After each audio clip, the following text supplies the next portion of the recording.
Caution is the name of the game. Just boiling water can give you a bad burn. So we'll put on oven mitts. Put in a pot of boiling water. With my regular pot, I pop popcorn in it for beer bait, and I buggered the thing up. So I can't use it right now until I get it properly cleaned. Yeah, that would affect the flavor of the beer. It might affect it. I don't want to take the chance. Okay, now we have about a gallon or so. This is, by the way, is about a 5-gallon bucket, or 23 liters. We've got around a gallon of hot water mixed with a big can of malt and corn sugar in there. Stir that up really well. These are Canadian gallons, not American gallons. Slight difference. Yeah.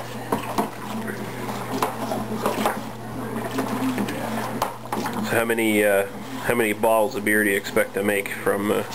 About 66 beer-sized bottles, but I'll get less because I prefer the European bottles with the crown caps, with the old style crown caps. I find them easier to cap for me. Yeah. And I feel more secure.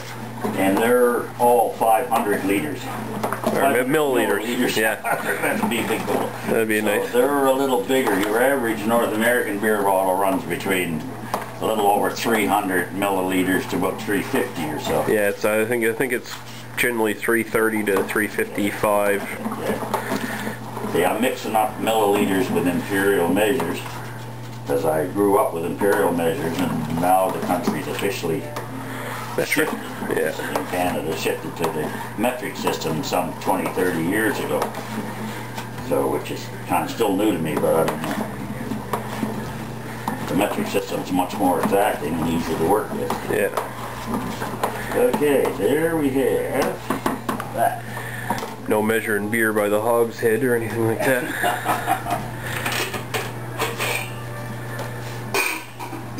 Now what I have here is a brand new clear plastic bag, and I always use clear plastic right out of the package that came from the store, and they're generally pretty sterile. So use clear plastic because the colored plastic bags can give you a flavor in your beer if they contact it. And I've never had the problem, but I've always used clear plastic. Yeah, you don't want to take the chance. Yeah, I don't want to go to all this trouble and then have to throw it out.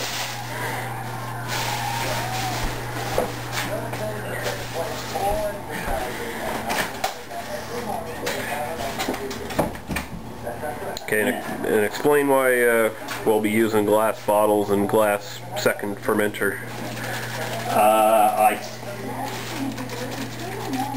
Because some people, they do use plastic all the way through, eh?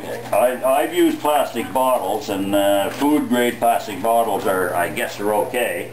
The problem with plastic as compared to glass is that a plastic will hold carbon dioxide in, which is a gas that's emitted from when your bottles age, when your beer ages in the bottles.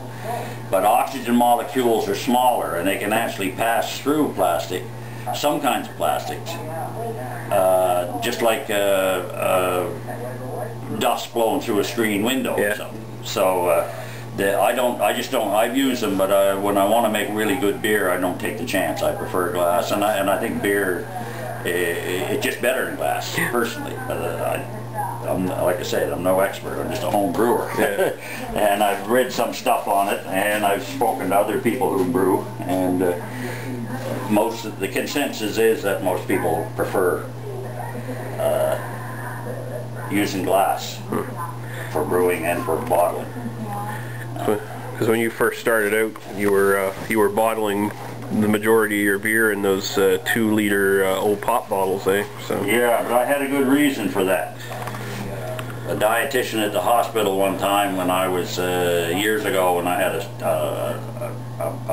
small illness, looked at my food record, what I was eating, and noticed that I was drinking about 6-12 bottles of beer a week and that. Yeah.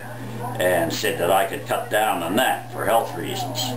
So I started brewing in 2-liter pop, or bottling in 2-liter pop bottles, and then I was able to report to her that I was only taking 2 bottles a week. And that kind of satisfied her, and the aims we set for my health at the time were all met, so I felt that it was the number of bottles and not the actual volume that made the difference. Yeah. Anyway, now what I've got to do here is I'll take this, carry this up to my brewing alcove upstairs, and I'll fill it the rest of the way with water there. And then when it reaches, generally it reaches the prescribed temperature between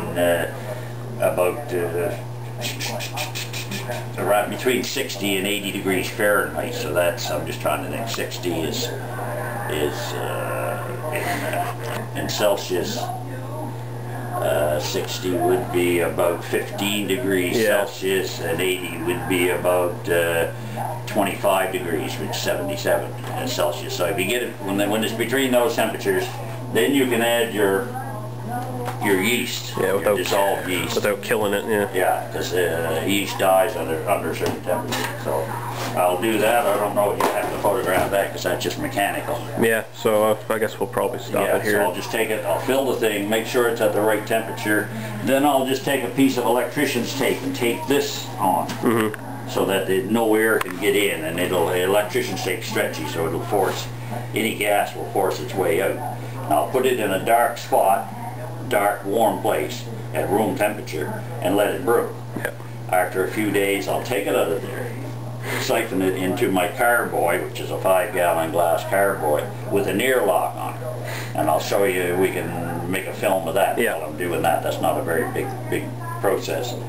Then I'll let it brew in the secondary. Most of this crap and that in the sediment will be in this bucket, left in this bucket, and I'll brew it in there for a week or so, depending on the temperature and the type of beer and the type of yeast even.